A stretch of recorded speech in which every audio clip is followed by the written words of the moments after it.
Encanto is the 60th film from Walt Disney Animation Studios. It stars Stephanie Beatriz and John Leguizamo and is directed by studio veterans Jared Bush and Byron Howard alongside Charisse Castro-Smith.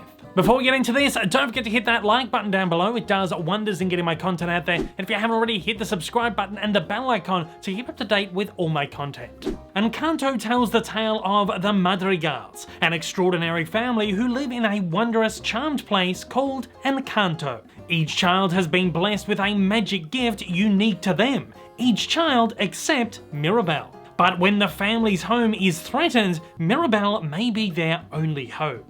Of course, Encanto follows the same sort of formula that Disney has been using over the last, I guess, 5, 6, 7 years, where they have been, and Pixar's been doing this as well, where they do these small little spotlights on different ethnicities and different cultures, and I really loved all of these so far. Going into Encanto though, and I said this in my previous trailer breakdown for the movie, I kind of had the feeling that maybe this formula is starting to wear just a little bit thin. And I think my expectations were kind of tempered with this because even by viewing the trailers, I kind of felt like this was something that we'd all seen before, but I was really hoping that this was going to be something that completely blew me away. Unfortunately, however, that was not the case with Encanto. All of my kind of worst fears going into this one were kind of proven to be correct. I will say from the top of this, I really enjoyed this movie. I think this is a really wonderful film, and just like all Disney movies, it has great messages, great morals, great themes, friends, family, friendship, individuality. It's a really incredible exploration of all these things, and it's a great movie for the kids to go and see.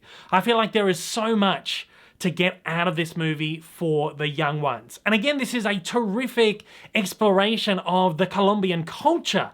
And I felt like it was just a really beautiful little slice of Colombia, and whether that is in the music, the kind of narrative style, the very different kind of characters that we're getting in this movie than we have had in the previous ones. I think all of these elements are really fantastic. But I have a few, I guess what I would call cosmetic issues with this movie. Again, my biggest fear going into this one was that this just looked like most of the Disney movies that we've been getting over the last few years.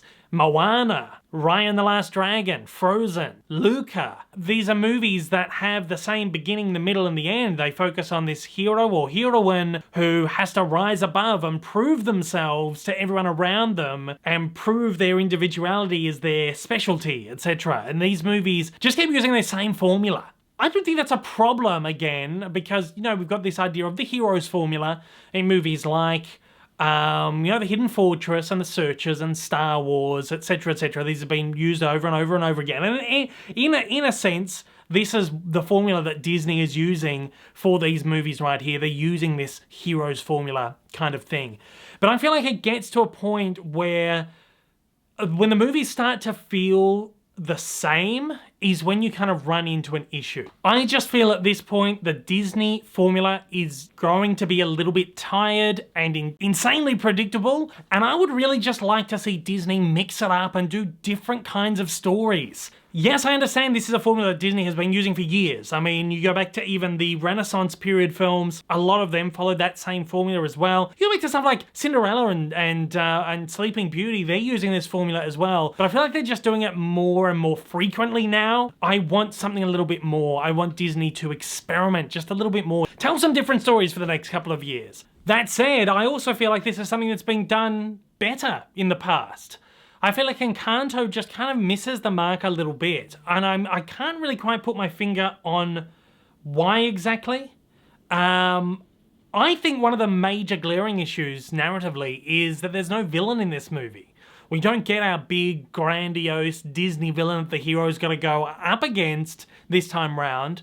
And I feel like that kind of removes a little bit of the threat from the movie. It removes a little bit of the, you know, the stakes, that high stakes tension and that adventure and that excitement.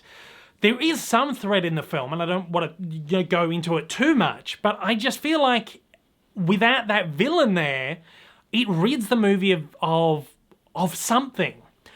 And I feel like it's a movie that lacks a little bit of substance and maybe a little bit of depth because it doesn't have that kind of extra layer there. It has great morals, it has great themes, it has great messages, but I feel like it doesn't really explore them in the way that it could have. It doesn't really go into it too deeply. I just feel like there's a movie that doesn't have the depth that it really could have. It's also only about 100 minutes long. I mean, remove the credits, about 90 minutes long, which is a little bit shorter than most Disney movies now. So maybe even missing that 20 to 30 minutes means that this movie just didn't have the runtime to be able to explore everything in the way that maybe previous movies have. Other than that, I really enjoyed most things about this movie. The animation is stunning as always, absolutely gorgeous visuals. I just love that Disney Animation just keeps pushing boundaries somehow. And I say this every time I review one of their movies, is that you watch one of these films and you're like, how on earth do they just keep getting better and better and better at this? Every time you see an animation of theirs, it looks better. It looks more realistic. There's more textures, there's more details, and somehow it just keeps getting better and better and better. And that's a huge testament to the Walt Disney Animation team. All of the stars in this movie are great as well. Stephanie Beatriz is incredible in this. She brings to life one of, I think, someone who will become an incredibly iconic Disney character going forward. And I love that. I think that's really, really great. John Leguizamo, who's one of my favorite actors, delivers a really fantastic turn here as well in the movie. He's comedic. He's really got great dramatic skills as well. Talking about the comedics, this movie has so many great gags.